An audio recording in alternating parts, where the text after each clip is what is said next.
मैं आपको question number 12 कराऊंगी जो है e power x cos y और पॉइंट हमें गिवन है 0 और पाई डिवाइडेड बाई 4 और a जो कि वेक्टर है हमें गिवन है वो 5i-2j है। सबसे पहले हम इसका डेरिवेटिव वेक्टर फाइंड आउट करेंगे जो कि पहले with respect to x derivative लेंगे, फिर with respect to y derivative लेंगे क्योंकि दो वेरिएबल्स इन्वॉल्व हैं x और y दोनों। ठीक है, पहले जो ये देखें ये दो फंक्शन है, एक कॉज वाला फंक्शन और एक एक्सपोनेंशियल फंक्शन है। जब दो अलग अलग फंक्शन आपस में मल्टीप्लाई हो रहे होते हैं तो हम कौन सा रूल यूज़ करते हैं, हम प्रोडक्ट रूल यूज़ करते हैं। ठीक है, हमने ये सारे क्वेश्चन हम प्रोडक्ट रूल के थ्रू करेंगे। अगर आप प्रोडक्ट रूल यूज़ नहीं करेंगे तो आपका क्वेश्चन गलत हो जाएगा।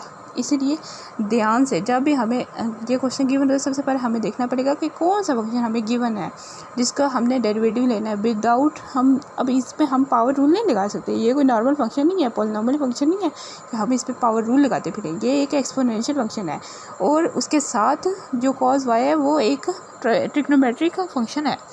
तो हर फंक्शन का अपना रूल होता है और उसके तरीके से हम डेरिवेटिव लेते हैं। ठीक है, विदाउट बगैर सोचे समझे हम कुछ भी नहीं करते। पहले with respect to x derivative लेंगे, हमने प्रोडक्ट रूल यूज़ किया तो हमारे पास पहले वो तो आपको पता ही है ना, first function as it derivative of second, फिर डेरिवेटिव ऑफ फर्स्ट फंक्शन और सेकंड एज इट इज़, वैसे करके ये हमने लिया है तो हमारे पास ये आ गया है। फिर हम इसका with respect to y derivative लेंगे।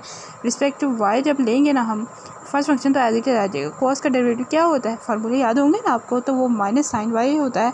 तो माइनस हम पीछे लिख लिया, इससे कोई फ़र्क नहीं पड़ता। फिर हमने ई पावर एक्स का विद रिस्पेक्ट टू वाई लेंगे तो वो इसमें वाई तो है ही नहीं, तो इसका derivative with respect to y क्या होगा, ज़ीरो होगा। ठीक है, ज़ीरो मल्टीप्लाई जब कॉस वाई के साथ करेगा तो ये होल टर्म ज़ीरो हो जाएगी और हमारे पास जो आंसर आ जाएगा वो minus e power x product sine y के साथ आ जाएगा। ठीक है, अब ये तो हमने फाइंड आउट कर लिया। अब हम इसमें इसका पॉइंट पुट करेंगे जो कि हमें गिवन है 0 पाई/4। एक्स की जगह 0 रखेंगे और वाई की जगह हम पाई/4 रखेंगे। ठीक है, हमने दोनों टर्म में वो रख लिया। ठीक है, हमारे पास क्या आंसर आ गया, अंडर रूट 2/2 और दूसरे का -√2/2 है।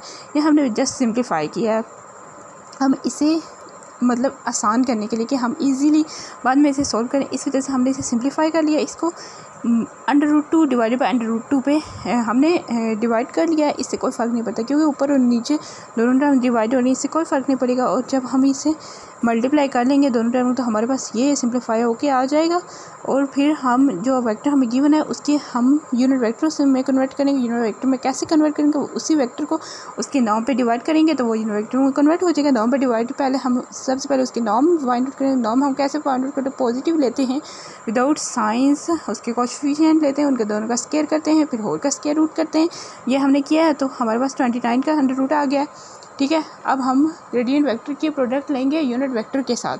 ठीक है, जब हम प्रोडक्ट ले लेंगे, ये यूनिट वेक्टर में कन्वर्ट हो गया है ना, तो अब हम इसकी प्रोडक्ट ले सकते हैं इजीली।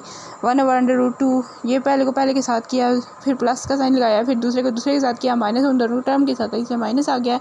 और ये जब हमने सारा सिम्प्लिफिकेशन कर ली सारी तो हमारे पास ये आ गया 5 divided by under root 58 plus 2 divided by under root 58। Under root मतलब square root is equal to 5 और 2 7 होते हैं और 58 इसका आंसर है कि ये हमने वेक्टर फाइंड आउट कर दिया है। अब बाकी भी मैं आपको क्वेश्चन करवाऊंगी।